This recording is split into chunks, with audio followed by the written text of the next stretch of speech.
The Buddha identified suffering with the 5 clinging aggregates. And the problem is not the aggregates, it's the clinging. It comes in 4 forms: clinging to sensuality, to views, to habits and practices, and to doctrines of the self.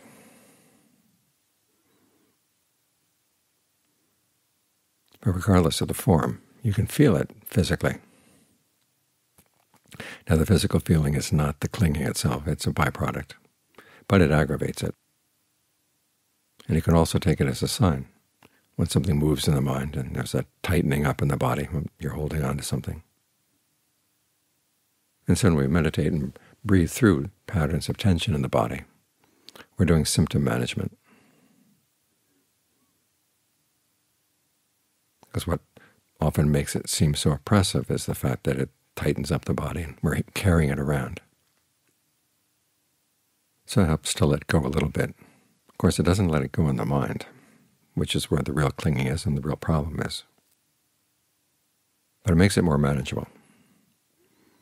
So remember, you're learning a skill here as you meditate that you don't use just while you're meditating. You focus on something and you disperse the tension wherever you're focused. Maybe because of this reason that some people object to the idea of calling samadhi concentration, because they think concentration has to be tense. It doesn't. It's centered.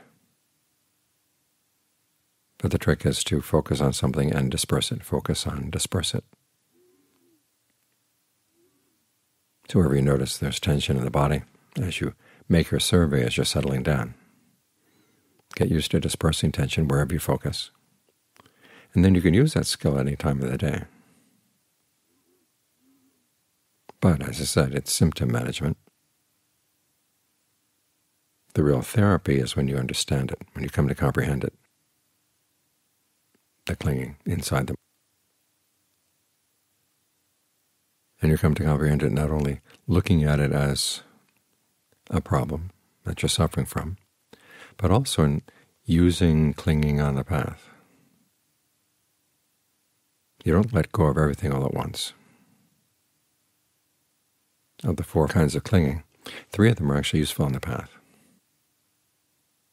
Clinging for sensuality, which is basically you're sitting around and fantasizing about beautiful sights, sounds, smells, tastes, tactile sensations. That doesn't have any role in the path. But the other 3 kinds of clinging do.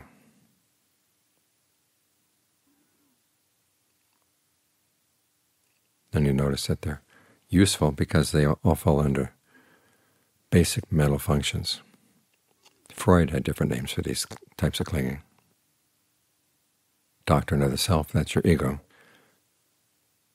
Habits and practices, the idea of what you should do, that's your superego. Clinging to views, that's the reality principle. And for most of us, clinging to sensuality, that's where the id goes. We're looking for pleasure. As we're practicing concentration, we're trying to redirect our desire for pleasure to something that's more noble, more harmless. But the real work is focusing on those other 3. You can't really get rid of the clinging to sensuality unless you've done some work on the other 3. The concentration is just pacification. Of the other 3, the most important one is habits and practices. You have a clear idea of what should and shouldn't be done. The Buddha said that was his main gift to his students. Any teacher, he said, who could not give a basis for what should and shouldn't be done was leaving students unprotected, bewildered. So the Buddha is laying out a path. This is what you do. Virtue, concentration, discernment, you hold on to these things. As for views, you want a view that tells you the importance of action. So that's what mundane right view is all about. That your actions really are real, and they have effects. and the effect has to do with the intention behind them. Now that's a view of the world that's really helpful in the path, because it keeps focusing you back on what are you doing, what are you doing, why are you doing it. As for doctrines of the self, you want to learn how to see your sense of the self as a kind of action. You create a sense of self around your desires. You as the producer, who can create conditions that will help you get those desires. And then you as the consumer, who's going to enjoy once those desires or the desired objects are attained. But you want to learn how to see them as actions. This is why the Buddha has you analyze your sense of self into those different aggregates: form, feeling, perceptions, thought constructs, consciousness. These are mainly actions. Even form, your form of the body, is something you're doing. You're constantly telling yourself, where is the body right now? Just sitting here still, there's an activity that goes around maintaining that sense of form. Well, that's primarily an activity of perception. But feelings feel, perceptions perceive, fabrications fabricate things, consciousness cognizes. These aggregates are defined by verbs. And so you're putting yourself together out of verbs. And you want to see that, because it gives you a way of loosening up your attachments to unskillful parts of yourself. The ones that say, well, I've been this way ever since who knows when. You're not going to teach old dogs new tricks. But you look at your aggregates, they're not old dogs. They're activities you're doing again and again. But you can do them in a new way. So your views and your sense of self are there to focus more and more attention on what should and shouldn't be done. Now, in Freud's analysis, these shoulds of the superego are pretty oppressive, because he lived in a culture where the ultimate superego, God, was not really all that concerned with their happiness. The superego in the Buddhist teachings, the duties of the Four Noble Truths, are there specifically for the sake of true happiness or long-term happiness. They're on your side. So there doesn't have to be this constant conflict between your desires and your sense of what should be done. It's more a conflict among desires, a conflict among shoulds. And the Buddha is wanting to look at what are the shoulds that you're carrying around, the ones that you're clinging to, the ones that get you upset when things are not going as you think they should be going. That's where you want to look, and that's where the therapy is done. As you ask yourself, when you're upset, why should you be upset? Because the defilements have their shoulds too, you know. So these shoulds that you're carrying around, are they the shoulds of the Dharma or the shoulds of the defilements? You want to look into that. Place some question marks next to them, especially if they're causing you to suffer. Now, there is some stress of being on the path.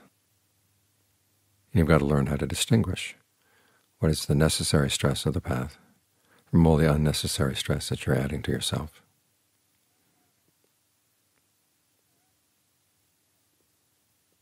As long as you realize those are where the questions are. It helps focus your attention.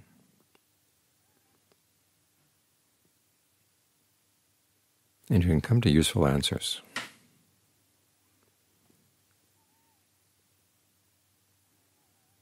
Here again, the concentration helps you to step back. And the symptom management we do, so the body can be relaxed as you're looking at the different arguments going on in the mind.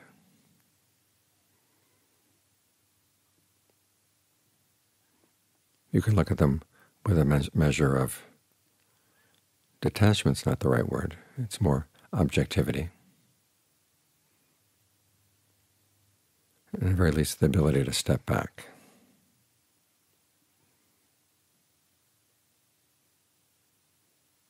so that you catch yourself clinging to things that make yourself suffer. Remember, the first response is release the physical side of the tension, the holding on. And then look at the activities. What are you doing? What are the other people doing? And these shoulds that you carry around, do they really apply? Are they really appropriate? And they, of course, will say yes, yes, yes.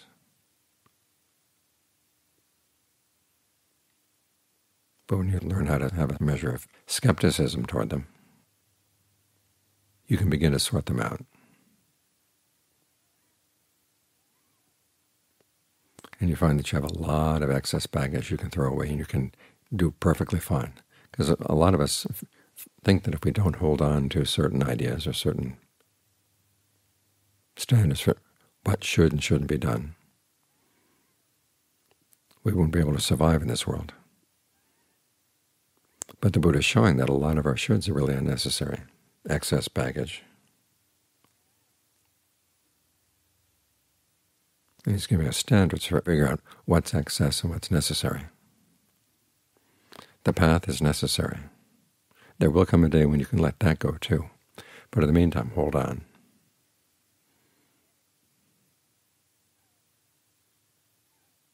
Because it's going to take you to a good place, a place where you don't need any clinging. Again, think of the image of the raft. When you get to the other side, you let go. In the meantime, hold on, otherwise you're going to get swept down the river. Just be careful that when you're on the raft, you see some things floating by. You don't grab onto them too, because they can very easily pull you down.